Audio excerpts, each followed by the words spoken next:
Hello friends, हमारे YouTube channel university academy में आपका बहुत बहुत स्वागत है। क्लाउड कंप्यूटिंग सब्जेक्ट के इस लेक्चर सीरीज में आज जिस टॉपिक की हम बात करेंगे वो है हडूप, राइट। सो इस वीडियो में बेसिकली हम डिस्कस करेंगे कि what is Hadoop, right, and what is the framework of Hadoop and then what are the various benefits of using this Hadoop, right. So now the question arises कि what is Hadoop. तो Hadoop की अगर हम बात करें, so basically it is a framework which is given by the or developed by the Apache, right?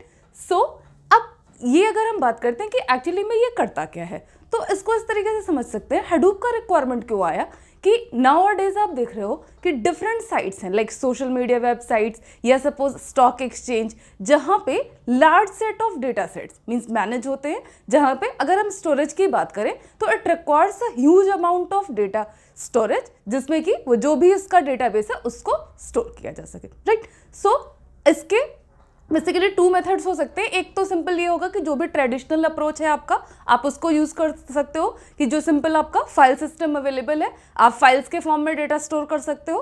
But अगर हम देखें कि जो भी अगर सोशल मीडिया का सपोज डेटा है, तो वो आप देख रहे हो कि एक्सपोनेंशियली ग्रो करता है, क्योंकि डे बाय डे इसमें जितने भी users, number of users exponentially grow करते जाते हैं। तो इज इट पॉसिबल कि उसको ट्रेडिशनल फाइल सिस्टम में स्टोर किया जा सके?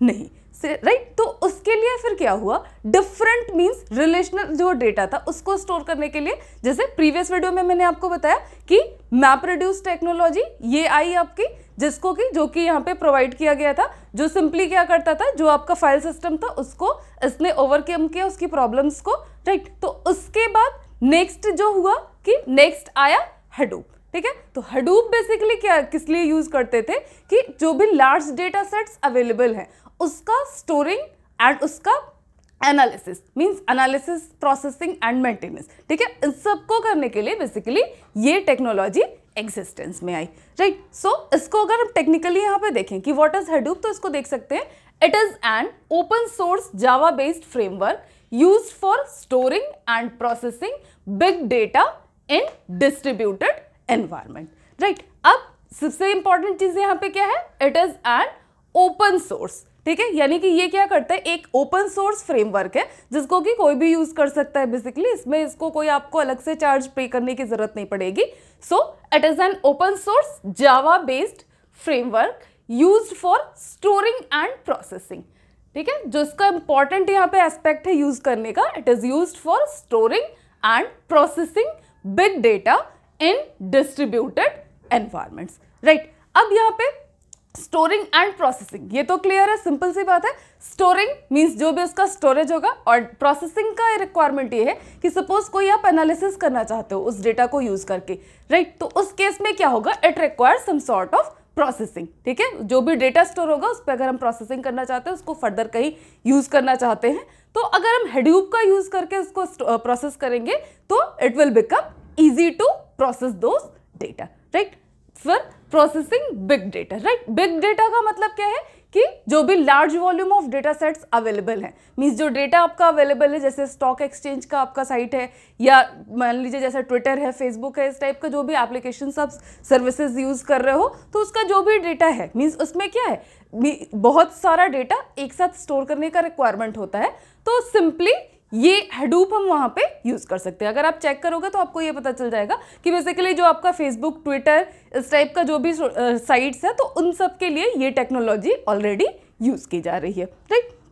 सो इसका बेनिफिट ये है कि ये जो यूज होता है वो बेसिकली डिस्ट्रीब्यूटेड एनवायरनमेंट मींस कि अगर आपका जो भी सिस्टम है, मल्टीपल सिस्टम्स, उस पर अगर डेटा शेयर किया हुआ है, डेटा स्टोर किया हुआ है, तो उन सब से ये कलेक्ट करके उसका एनालिसिस एंड प्रोसेसिंग ये कर सकता है, राइट। तो ये तो था बेसिकली हडूप। इसके अब अगर हम सिंपल से फ्रेमवर्क की बात करते हैं कि इसका फ्रेमवर्क क्या होगा या किस तरीके से ये काम करेगा, तो सिंपली यहाँ पे एक मैंने फ्रेमवर्क डिजाइन कर रखा है, ये आपको दिखाई पड़ रहा होगा। तो इसमें 3 पार्ट्स में या 3 कैटेगरीज में इसको सिंपल सा मैंने डिफाइन किया हुआ है।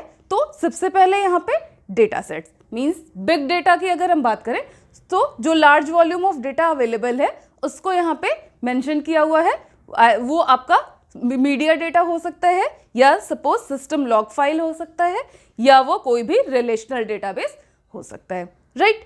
अब इसमें क्या होगा, ये जो डेटा सेट्स है अगर इसको स्टोर करने का रिक्वायरमेंट है या इसको प्रोसेस करने का रिक्वायरमेंट है तो क्या होगा, ये सेपरेटेड फाइल्स मींस इसकी डिस्ट्रीब्यूटेड फाइल्स क्रिएट की जाएंगी जो कि पैरेलली मैनेज होंगी इसमें, राइट। तो यहाँ पे आपको डिफरेंट फाइल्स यहाँ पे दिखाई पड़ रही होंगी, तो एक ये सेट बना हुआ है, एक ये सेट और एक ये सेट, इस तरह से आप n नंबर ऑफ सेट्स यहाँ पे बना सकते हो, राइट। तो इससे एनालाइज करके इसमें इस फॉर्म में डेटा को कर सकते हो। देन यहाँ पे मैप रेड्यूस टेक्निक यूज होगा, यानी कि बेसिकली यहाँ पे मैप रेड्यूस टेक्निक्स या इसके एल्गोरिदम्स यूज होते हैं ये जो भी प्रोसेसिंग होता है इसको परफॉर्म करने के लिए, राइट।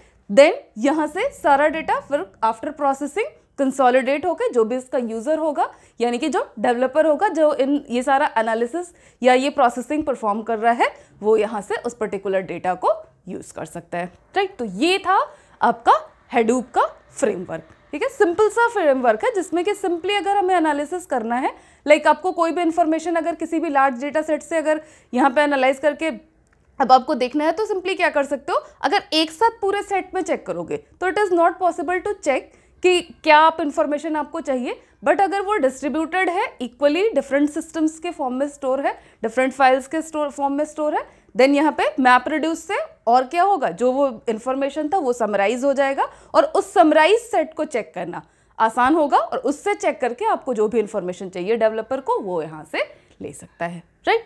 सो अब अगर इसके हम डिफरेंट बेनिफिट्स की बात करें तो बेनिफिट्स यहाँ पे मैंने कुछ मेंशन कर रखे हैं, इसको वन बाय वन देख लेते हैं। तो फर्स्ट बेनिफिट जो आपका हेडूप का है that is resilience, right. Resilience का मतलब ये है कि replication of different data from one node to another, that means कि सपोज अगर डिफरेंट नोड्स तरीके से क्रिएट की गई हैं, मल्टीपल सिस्टम्स क्रिएट है उस पर डिफरेंट नोड्स अगर है तो एक पे अगर कोई भी डेटा यहाँ पे स्टोर है तो इसके डिफरेंट रेप्लिकेशंस या डिफरेंट रेप्लिका इसका क्रिएट करते हैं so that in case of any node failure यहाँ से किसी दूसरे नोड से डेटा को हम यूज कर सकते हैं जिससे जो भी सर्विस अगर प्रोवाइड हो रही है वो स्टॉप नहीं होगी, राइट। अब नेक्स्ट अगर बेनिफिट की बात करें तो नेक्स्ट बेनिफिट है स्केलेबिलिटी। स्केलेबिलिटी का मतलब ये है कि जो आपका हेडूप टेक्नोलॉजी है या ये जो फ्रेमवर्क है it is basically scalable. Scalable किस तरीके से है, because operates in distributed environments, right. Distributed environments का मतलब कि कितने भी नंबर ऑफ सिस्टम्स आप उसमें ऐड भी कर सकते हो या कुछ सिस्टम्स उससे रिमूव कर सकते हो। तो इट ऑल डिपेंड्स कि आपका रिक्वायरमेंट क्या है। अगर आपको ज़्यादा वॉल्यूम ऑफ डेटा अगर स्टोर करना है तो उसमें नंबर ऑफ सिस्टम्स आप इंक्रीज कर सकते हो so that you can store multiple copies और large volume of data, right. इसी तरीके से अगर आपको लगता है कि सिस्टम्स का रिक्वायरमेंट नहीं है तो आप वहां से सिस्टम्स को रिमूव भी कर सकते हो, राइट। तो ये है बेसिकली इसका एक और एडवांटेज कह सकते हैं या बेनिफिट, स्केलेबिलिटी। अब थर्ड एडवांटेज की अगर हम बात करें तो थर्ड इसका एडवांटेज है लो कॉस्ट। लो कॉस्ट क्यों है, क्योंकि ये आपका ओपन सोर्स पे अवेलेबल है जिससे कि इसका कोई रजिस्ट्रेशन चार्जेस इस टाइप का कोई एडिशनल चार्जेस में नहीं होता है, कोई भी इस सर्विस को बेसिकली यूज कर सकता है, right. Next is speed. Speed की बात करें तो इसका नेक्स्ट बेनिफिट हो जाएगा आपका स्पीड। तो बहुत ही फास्ट होता है, मीन्स इस पे जो भी प्रोसेसिंग ऑफ डेटा होता है यूजिंग दीज एल्गोरिदम्स इसका प्रोसेसिंग बहुत ही फास्ट होता है as compare to relational algorithms या रिलेशनल सिस्टम्स, राइट। लास्ट इसका आपका बेनिफिट होगा डेटा डाइवर्सिटी।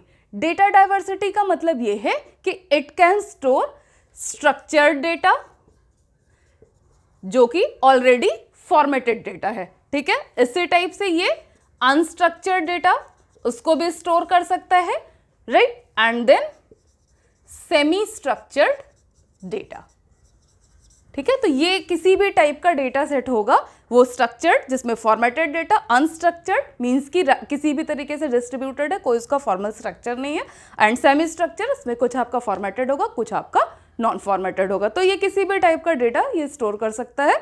तो एक और बेनिफिट इसका हो गया डेटा डाइवर्सिटी, राइट। सो ये सारी चीजें थी बेसिकली हेडूप के बारे में। तो हेडूप क्या इसमें था, सिंपली मैंने आपको बताया कि it is a Java based framework जो कि क्या करता है, सिंपली स्टोर और प्रोसेस करता है डिफरेंट सेट्स को। और इसके एग्जाम्पल्स अगर आप लिखना चाहो, मीन्स उसको मेंशन करना चाहो, तो आप डिफरेंट वेब एग्जाम्पल्स दे सकते हो, लाइक सोशल मीडिया साइट्स, उसमें आपका फेसबुक, ट्विटर, ये सारी चीज़ें हो जाएंगी। और इस टाइप का कोई भी जिसमें large volume of data manage होता है वो सारे के सारे इसके एग्जाम्पल हो जाएंगे जहाँ पे ये टेक्निक यूज़ होती है, राइट। सो आज के लिए बस इतना ही, बाकी की चीज़ें हम अपने नेक्स्ट वीडियो में लेके आएंगे। अगर आपको ये वीडियो अच्छा लगा हो तो आप इसको लाइक कर सकते हो और अपने फ्रेंड्स के साथ ज़्यादा से ज़्यादा शेयर कर सकते हो। और अगर अभी तक आपने हमारे चैनल को सब्सक्राइब नहीं किया है तो आप उसको भी सब्सक्राइब कर सकते हो, सो दैट आपको जो भी लेटेस्ट वीडियो होगा वो उसका इन्फॉर्मेशन मिल जाएगा और आप उसको देख सकते हो। Thank you so much.